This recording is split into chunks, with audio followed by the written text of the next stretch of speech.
Muchas gracias a todos ustedes por su presencia. Muchas gracias a los organizadores, CROEM y Ampier, y también muchas gracias al consejero de la Comunidad Autónoma Región de Murcia por estar aquí presente presidiendo esta sesión. Yo voy a hablar de energía, desarrollo, cambio climático en el sur de España, porque ese es el tema que aquí estamos presentes. Pero claro, ese es un tema enormemente amplio y nos lleva a muchos aspectos relacionados con el cambio climático, y uno de los aspectos claves en el cambio climático son las emisiones de gases de efecto invernadero. Y desde la electricidad se puede hacer una gran contribución a la disminución de gases de efecto invernadero, porque a través de la electricidad podemos utilizar fuentes primarias energéticas renovables. Y a través de la electricidad podemos llevar esas fuentes primarias renovables energéticas a sectores muy contaminantes, muy emisores de gases de efecto invernadero, de CO2 y de otros gases de igual efecto, como es el transporte. Naturalmente tendrá que avanzar la tecnología y tendremos que lograr que el transporte pueda ser un transporte basado en motores eléctricos y desde el sector eléctrico suministrar viento y sol, es decir, la fuerza cinética del viento, la transformación de los fotones solares en electricidad y también la fuerza cinética de nuestras cuencas hidrográficas. Por eso, cuando hablamos de cambio climático, es muy importante fijar su atención en el sector eléctrico. Y esto es, de alguna forma, lo que yo quiero transmitirles a ustedes.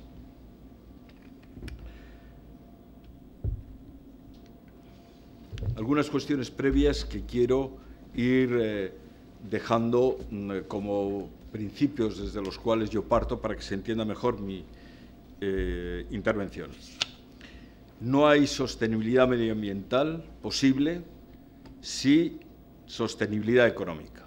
Ningún regulador, ningún gobierno va a dar ningún paso a favor de la sostenibilidad medioambiental, es decir, a favor de, del futuro de nuestro planeta. El cambio climático es la mayor amenaza que pesa sobre el planeta y, por tanto, sobre nuestra especie, pero ya no solamente en estos momentos, sino incluso sobre nuestros hijos, sobre nuestros nietos y, desde luego, sobre nuestros bisnietos. Las perspectivas son malas. Y hoy tenemos que empezar, en mi opinión, con urgencia, a afrontar esta grave amenaza desde la gestión que podemos hacer los ciudadanos que hoy vivimos a favor de las generaciones futuras, intentar iniciar un camino que minore los efectos negativos del cambio climático. Y parto de esta situación.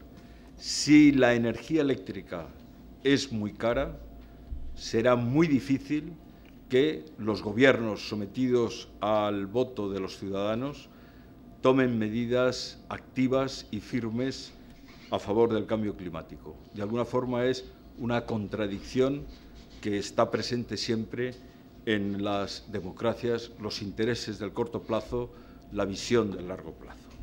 Por tanto, insisto, en mi opinión, no hay sostenibilidad medioambiental sin sostenibilidad económica. Por tanto, necesitamos lograr la sostenibilidad económica para dar pasos serios hacia la sostenibilidad medioambiental. Insisto, ningún regulador va a dar un solo paso hacia la transición energética, es decir, hacia una transición desde la producción de energía eléctrica basada en combustibles fósiles hacia una electricidad basada en el aprovechamiento de las energías renovables, si ello implica costes inasumibles para las familias y para las empresas. La regulación eléctrica modela la cultura de los consumidores, modela la cultura de las empresas eléctricas y, además, aporta facilidad o dificultades a la comprensión de los problemas de la gestión del sector eléctrico. Como ustedes saben, muy opaca, muy laberíntica, muy difícil a veces de desentrañar. Pero además también la regulación modela la cultura de los gestores y de los ejecutivos de las empresas. Y efectivamente, si tenemos regulaciones que favorecen y que favorecen la financiarización del sector eléctrico, nos encontramos con que la cultura de los gestores de las empresas eléctricas se convierte en una cultura financiera, no industrial, en una cultura especulativa. Por consiguiente, la regulación del sector eléctrico es una cuestión de primer orden esencial, saber acertar en ella. El primer tema que ustedes conocen y con el que nos encontramos en España es que existe un enorme problema financiero, un desequilibrio financiero muy importante que tiene una cifra simbólica y una palabra simbólica que es el déficit tarifario. En estos momentos estamos cerca de 30.000 millones de euros que deben los consumidores a las empresas eléctricas, una cifra equivalente o cercana nada menos que al rescate financiero, a la situación que llevó a este país a una situación muy cercana a la quiebra del sistema y a la quiebra del Estado. Aquí están, en este gráfico, representadas pues, el déficit tarifario que se ha ido creando cada año. ¿Y qué es el déficit tarifario? El déficit tarifario es la diferencia entre la tarifa eléctrica y los costes que el Gobierno reconoce a todas las actividades que concurren en el suministro de la electricidad.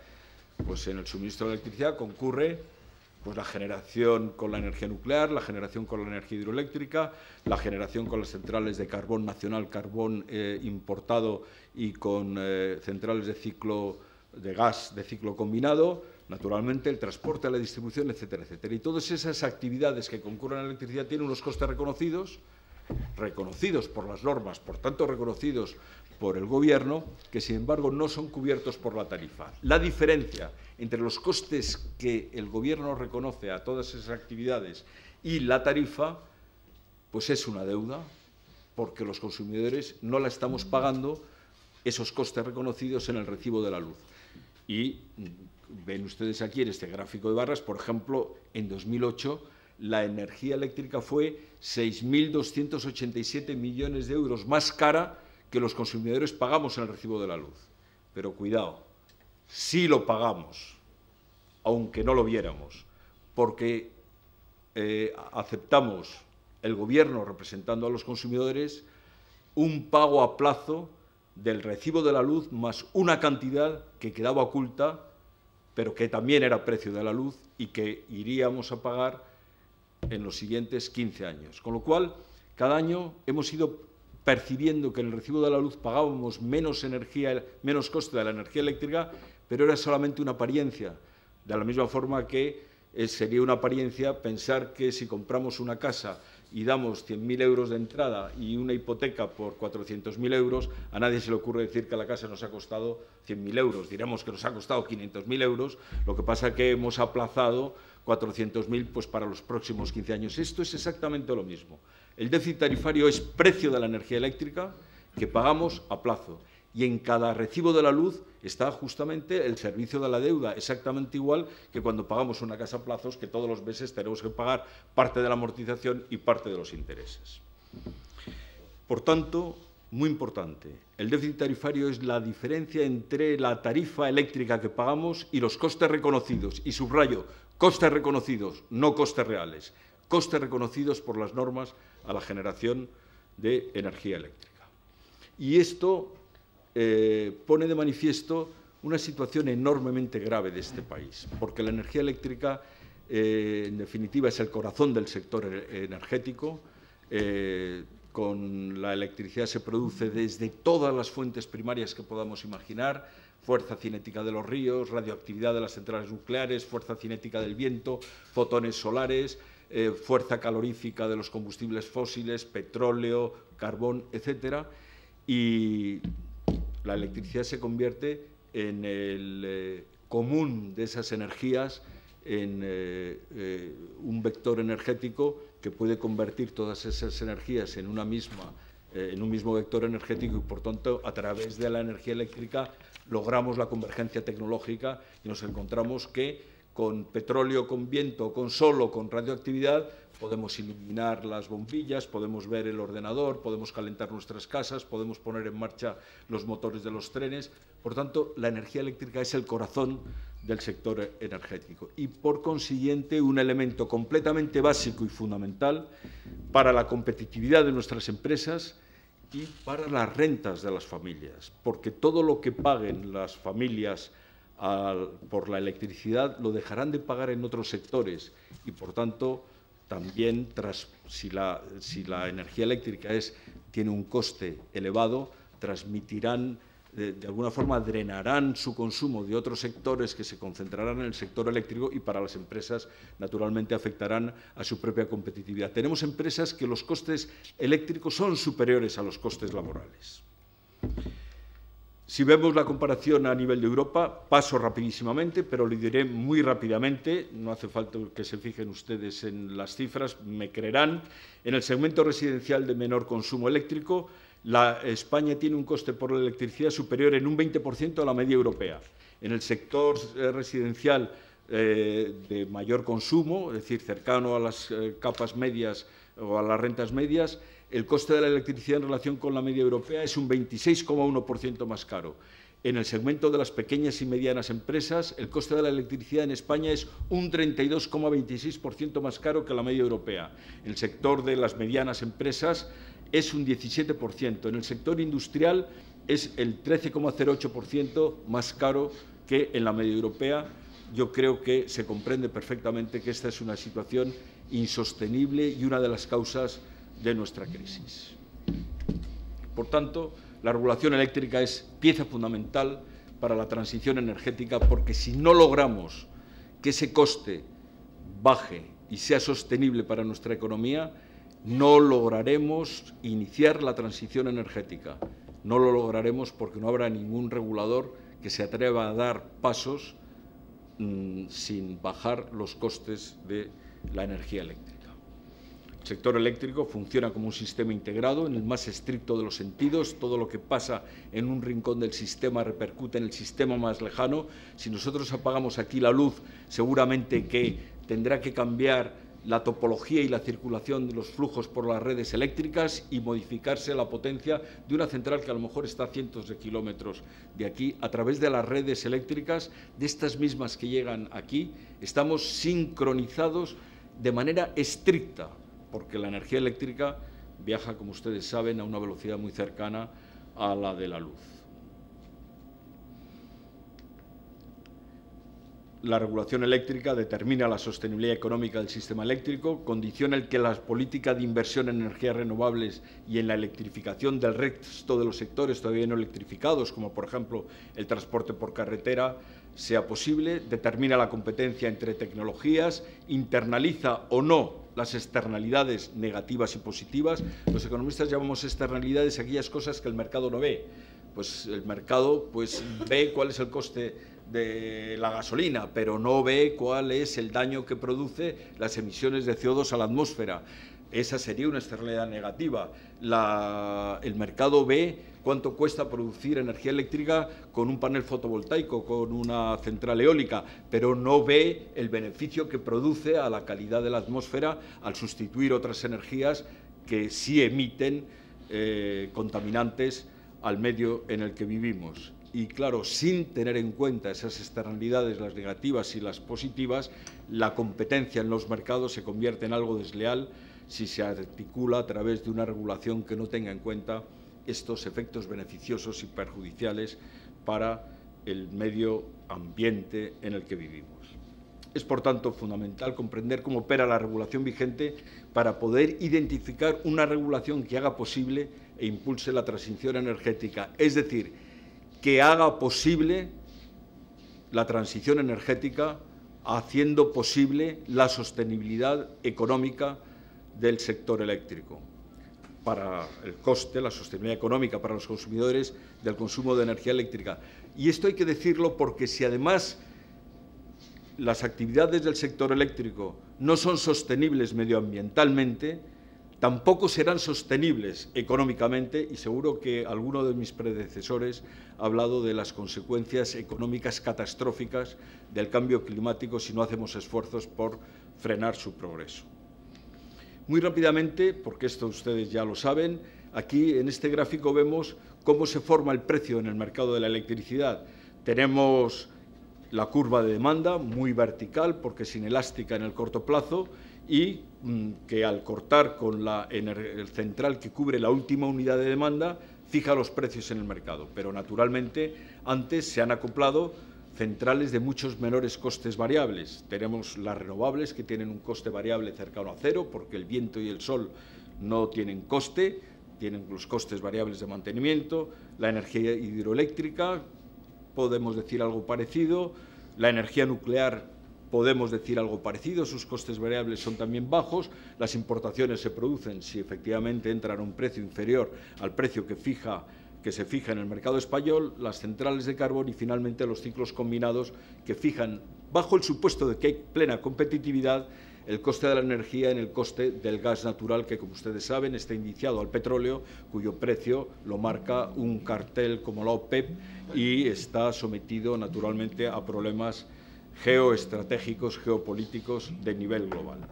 Y de esta forma, pues ven ustedes que tenemos el precio de la energía eléctrica, que es el que marca el combustible que utilizan los ciclos combinados de gas natural. Y este es el precio que pagamos. Aquí ya observamos una cosa bien curiosa, y es que el margen de explotación que este precio produce a tecnologías tan diferentes y todas necesarias, porque con una sola tecnología no podríamos cubrir el mercado, vemos efectivamente que producen márgenes de explotación completamente asimétricos.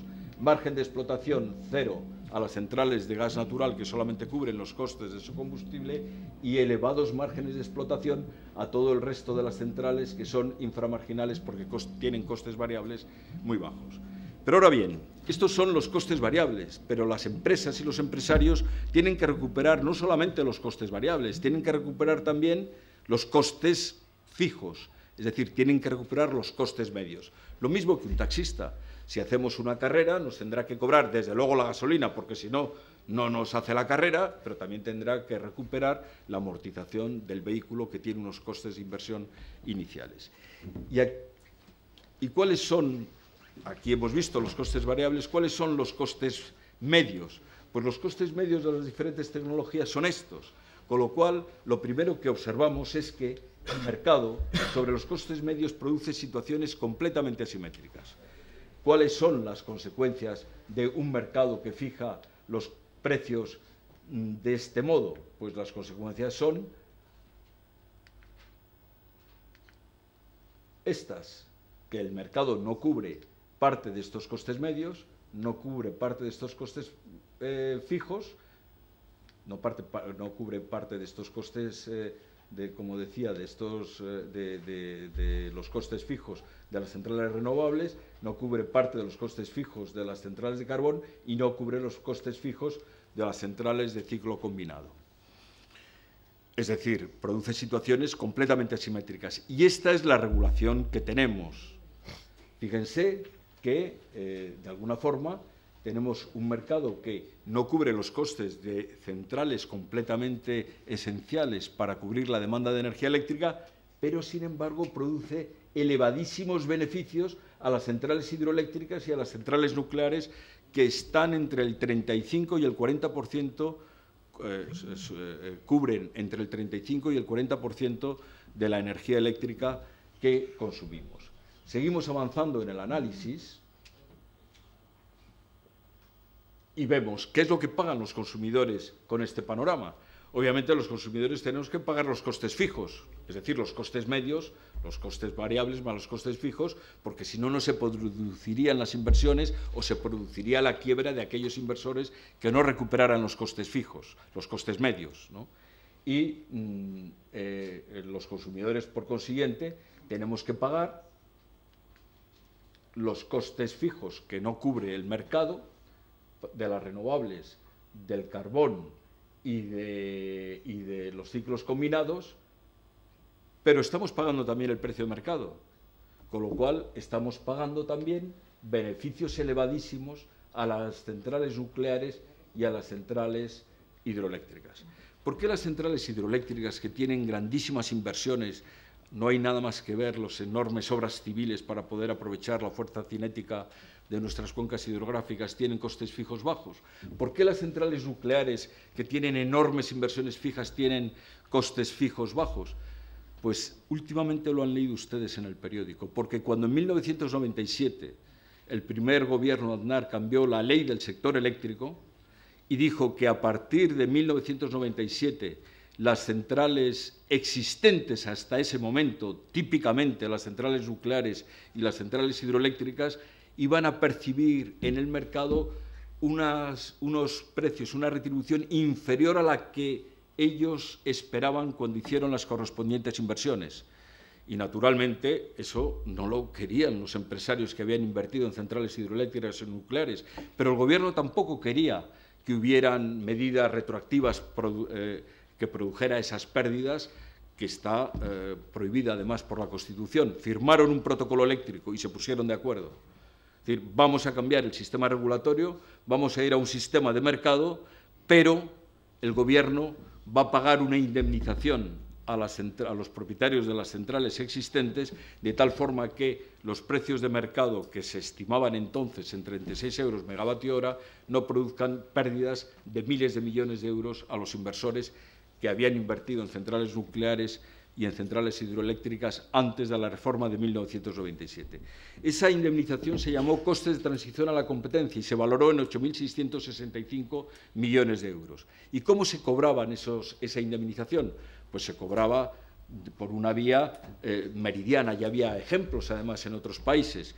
Pues se cobraba, si el precio efectivamente estimado era de 36 euros, que fue lo que estimó el Gobierno, pues el Gobierno pondría a lo largo de 10 años los 8.672 millones de euros para que las empresas pudieran amortizar sus inversiones. Ahora, si el precio en el mercado era superior a los 36 euros, entonces esa indemnización se consideraba cobrada por exceso de precio en el mercado respecto a las estimaciones. Bueno, lo que pasó es que enseguida los precios empezaron a dispararse y, en lugar de ser amortizadas las inversiones existentes antes de 1997, haber quedado amortizadas en 2010, que era lo que se esperaba, quedaron amortizadas en 2005.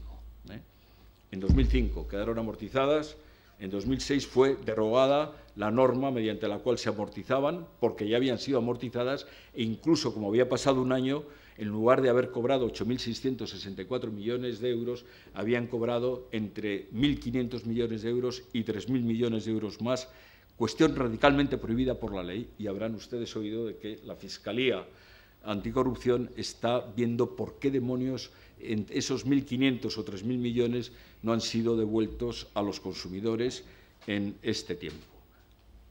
La cifra entre 1.500 y 3.000 millones, dirán ustedes, bueno, pues hay mucha diferencia entre 1.500 o 3.000 millones. Bueno, 1.500 millones de euros ya me parece una barbaridad.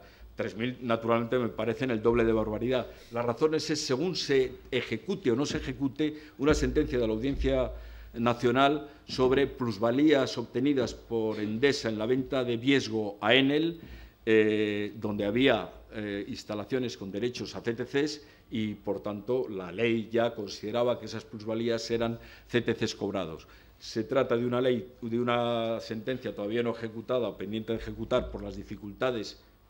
En fin, yo creo que no es nada difícil, pero se han alegado de identificar cuáles eran las plusvalías imputables a los activos con derechos a CTCs, y por eso, si se ejecuta la ley, la sentencia de la Audiencia Nacional, serán 3.000 millones de euros. Si no se ejecuta la sentencia de la Audiencia Nacional, serán 1.500 millones de euros. Esa es la razón por la que hablo entre 1.500 y 3.000 millones que estarían pendientes de devolver a los consumidores. El abogado del Estado dice que han caducado porque han pasado 10 años y la deuda no ha sido reclamada. En mi opinión, no han caducado porque no ha habido un acto de liquidación y, por tanto, no han corrido los plazos de prescripción. Se tendrá que liquidar mediante un acto administrativo, reclamar a las empresas y las empresas tendrán que pagar. Esa es mi opinión. La controversia jurídica ya se pueden dar ustedes cuenta que es enormemente complicada, pero, en fin, el asunto es que, cobrada esa indemnización, las centrales hidroeléctricas y las nucleares ya tienen muy pocos costes fijos, porque han sido amortizadas justamente por las indemnizaciones que fueron pagadas entre 1997 y el año 2006. Y además, a partir del año 2006, los precios que han seguido cobrando han sido, como ustedes saben, muy superiores a los 36 euros estimados para amortizar las instalaciones. Por tanto, con independencia de cuál haya sido la contabilidad de las empresas eléctricas integradas en UNESA, que son las propietarias de las centrales hidroeléctricas y nucleares, la realidad económica, que es lo que a los consumidores y a los ciudadanos nos debe importar, y en mi opinión también a las autoridades de la Administración, es la realidad económica. Han recuperado las inversiones. Cuál haya sido su contabilidad es cuestión suya. Si ha sido una contabilidad imprudente, hemos asistido a muchas contabilidades imprudentes con resultados, como ustedes saben, pues muy dolorosos, no solamente para las empresas, sino también para los ciudadanos. Por eso, a pesar de que sus costes fijos son muy altos, aquí aparecen muy bajos porque han sido recuperados. Y, por tanto, lo que pagamos los consumidores cubre los costes medios de las centrales de costes medios altos, centrales de ciclo combinado, centrales de carbón y centrales renovables, y sin embargo genera beneficios muy altos a las centrales nucleares. Seguimos avanzando en esta... ¿Cuál es realmente el coste? Voy para atrás y lo que reconocen las normas a las empresas es justamente el coste. El coste aquí está representado por la superficie que encierra la curva roja. Y eso es lo que las normas reconocen a las empresas generadoras. Y, por tanto, esto es lo que pagamos los consumidores, esta curva que encierra todos estos costes. Pero realmente, ¿qué es lo que cuesta la energía eléctrica? Porque estos son los costes reconocidos. Lo que cuesta la energía eléctrica es el coste del mix energético. Y el coste del mix energético es, obviamente, este. Es decir, la superficie que encierra la curva negra que aquí he dibujado. Por consiguiente, los consumidores estamos pagando los costes medios de todas las centrales más unos costes completamente inesperados por los inversores en centrales nucleares e hidroeléctricas cuando hicieron sus inversiones, y por consiguiente esos costes inesperados que en la literatura económica se llaman windfall profit o beneficios caídos del cielo, aquí deberíamos decir beneficios caídos del boletín oficial del Estado, completamente inesperados, cuyo valor es verdaderamente mareante. Y ahora pasamos a ello. Bajo una hipótesis de precios de las centrales, de los precios del mercado que retribuyen a las centrales nucleares de 40 euros megavatio hora y de hidroeléctrica 53 euros megavatio hora, los beneficios inesperados anuales son de 2.335 millones de euros. Bajo otra hipótesis intermedia de 59,45, que es en la que estaríamos ahora aproximadamente, los beneficios inesperados anuales son de 2.830 millones de euros. Y en una hipótesis también muy generosa y muy normal, entre 66 y 56 euros para nuclear e hidroeléctrica, los beneficios inesperados serían 3.361 millones de euros. Para que se hagan ustedes una idea de que estas cifras son cifras generosas, en el año 2008 las centrales hidroeléctricas tuvieron una retribución media de 80 euros. Aquí estoy utilizando una cifra pues moderada de 66 euros megavatio hora a lo largo de este tiempo, desde 2005 hasta 2014, ha habido diferentes niveles de precio. Por eso aquí hago, simplemente para que ustedes vean, una sensibilidad bajo diferentes hipótesis. En cualquier caso, si nos damos cuenta, en los 10 años transcurridos, los beneficios inesperados percibidos por estas centrales son semejantes al déficit tarifario que hoy está poniendo en cuestión la estabilidad financiera del sector eléctrico. Por tanto, hay que decir que la regulación es muy ineficiente. Es ineficiente en España y también es ineficiente en Europa, pero como el tiempo pasa, me voy a saltar a eliminar las razones por las cuales es ineficiente también en Europa. Pero, en fin, la razón por las cuales las grandes empresas, tanto en Europa como en España, mantienen y apoyan este sistema regulatorio es porque son las propietarias de las centrales nucleares y de las centrales hidroeléctricas. Y son segmentos, esta es una cuestión muy importante, en los que no puede haber competencia, porque se trata de situaciones que los economistas llamamos monopolios naturales.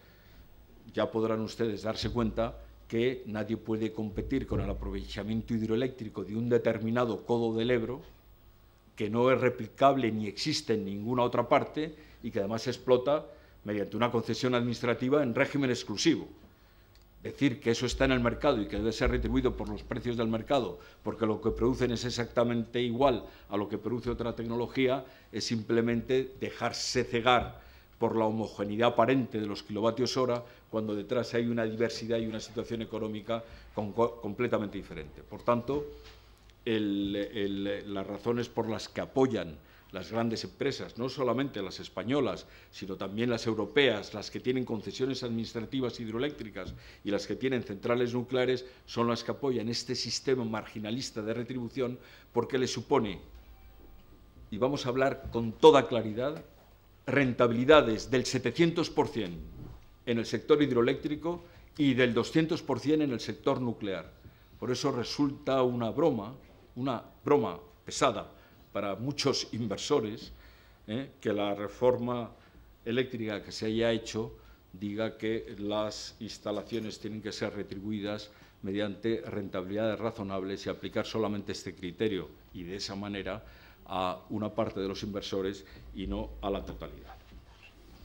Seguimos avanzando muy rápidamente. La conclusión es clarísima. Los windfall profit o beneficios inesperados percibidos por las tecnologías nuclear y hidroeléctrica son la explicación fundamental del déficit tarifario y de los altos precios de la electricidad. Se trata el caso más claro y extremo que podamos observar de privatización de beneficios que el mercado no puede legitimar, como he dicho antes, porque ni las centrales nucleares, ni en el sector nuclear, ni en el sector hidroeléctrico hay libertad de entrada. Si no hay libertad de entrada, no hay competencia. Si no hay competencia, no hay mercado. Por tanto, son beneficios, precios percibidos que el mercado no puede legitimar. Ante esa situación, ¿qué es lo que ha hecho la reforma eléctrica del Gobierno? Lo que ha hecho ha sido lo siguiente. Ha recortado la retribución de las tecnologías renovables, ha disminuido sus ingresos futuros y, por tanto, el valor presente de sus inversiones y mantiene intactos los beneficios de hidroeléctricas y nucleares que no tienen ni legitimidad jurídica, porque los inversores invirtieron con otras expectativas muy diferentes a las que están hoy recibiendo, no tiene legitimidad económica porque los aprovechamientos hidroeléctricos son singularidades de la naturaleza no replicables y, por consiguiente, ajenos completamente a la competencia y no tienen legitimidad económica tampoco porque se explotan en régimen de concesión administrativa exclusiva. Están explotando bienes públicos en terreno público y solamente explotables mediante concesiones administrativas en régimen exclusivo. Hay que tener en cuenta que el agua de los ríos, la fuerza cinética de los ríos, es un bien público y, por consiguiente, encima esto se está haciendo con bienes que son todos los ciudadanos. Por tanto, el panorama que tenemos es este. La reforma recorta el valor de las inversiones de los inversores en energías renovables y mantiene sin hacer absolutamente nada en los beneficios que se están produciendo en un sector que es completamente ajeno a las fuerzas del mercado y completamente ajeno a las decisiones que tomaron aquellos inversores bajo la regulación existente en aquel momento. La reforma, por consiguiente, consolida una privatización ilegítima de los beneficios nucleares e hidroeléctricos, rompe la confianza de inversores y consumidores en las normas del Estado porque los consumidores esperaban pagar por la energía nuclear e hidroeléctrica cantidades muy inferiores a las que hoy están pagando, destruye la seguridad jurídica, aumenta por consiguiente el riesgo país de manera entera, porque inversores en otros sectores observan lo que aquí pasa y, por tanto, desconfían de las normas que se publican en el Boletín Oficial del Estado.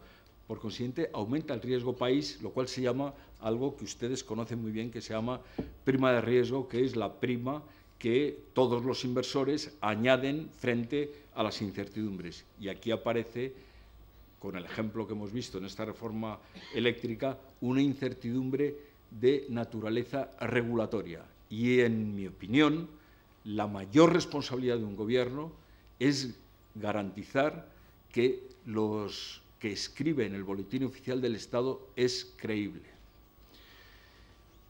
El resultado es que se paralizan o se encarecen las inversiones que necesita un modelo energético y económica y medioambientalmente sostenible, que es, en definitiva, la aportación que podemos hacer hoy para nosotros mismos, para nuestros hijos, para nuestros nietos y para nuestros bisnietos, para frenar el cambio climático desde la energía eléctrica, que, como ustedes saben, es la mayor amenaza del país.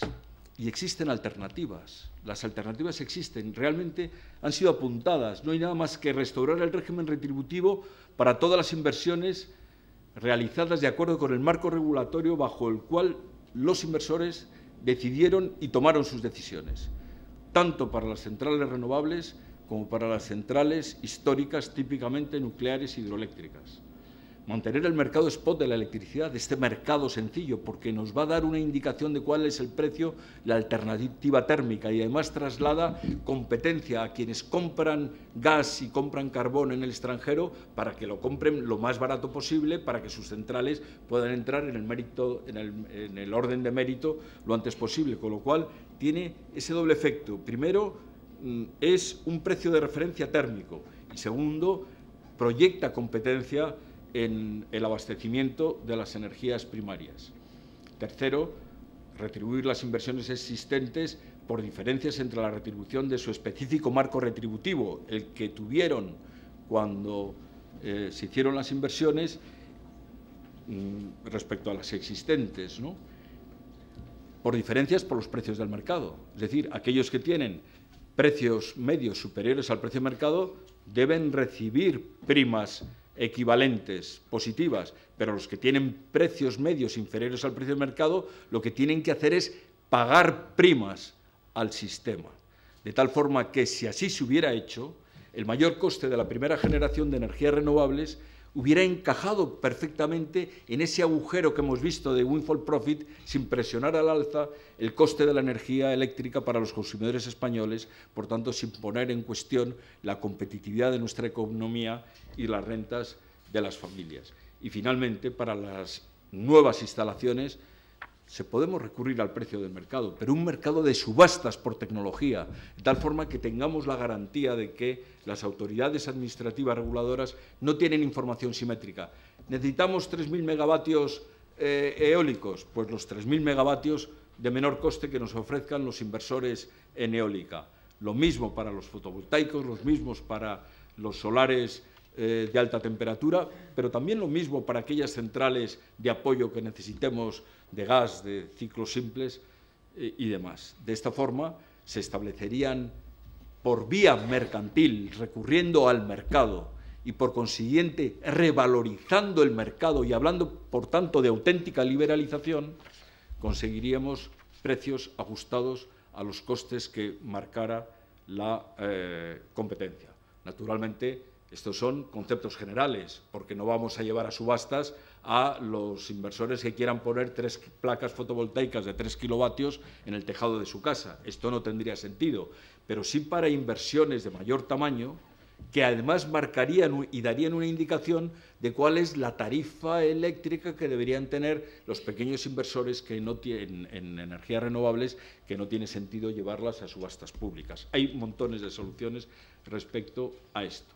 De esta forma, tendríamos un esquema de este tipo. Fíjense, los que tienen unos costes inferiores a los precios del mercado harían pagos al sistema, los que tienen unos costes superiores al precio del mercado recibirían esos cobros del sistema, esos cobros pagados por los que tienen precios inferiores, de tal forma que mantendríamos el mercado y haríamos, a la hora de distribuir los ingresos, una distribución de ese tipo, de tal forma que los consumidores pagarían esto que estoy, la curva azul que estoy remarcando, y no lo que están pagando ahora, que vendría por aquí.